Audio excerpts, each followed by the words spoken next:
Hi guys, I'm Sascha from Ezy-Chill in Adelaide. I work as a mobile mechanic in automotive air conditioning, and I just thought I share some experiences I've had with the Lokring tool.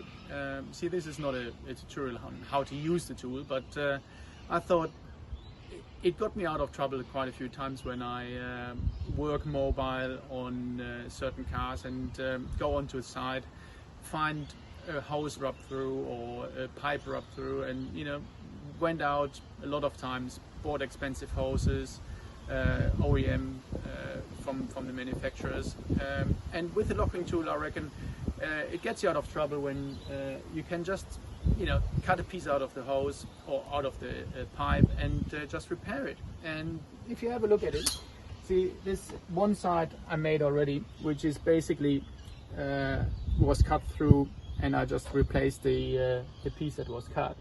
So what you do is, just clean it up a little bit. That's pretty much it. And put a little bit of application fluid on it. This will seal everything that's uneven inside the pipe. Just rub it around like this. Pop it in there, and then use the awesome German tool.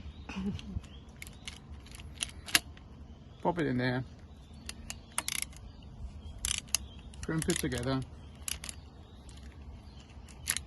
and that's it. That's your hose repaired.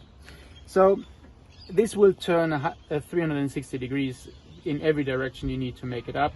You can custom make fittings like this, and if people modify their cars and the air conditioning line is in the way, you can easily just modify it, make your own. There's another awesome side to it. You can actually make hoses as well with this, and yeah, so it's got me a few times out of trouble and saved me a lot of money.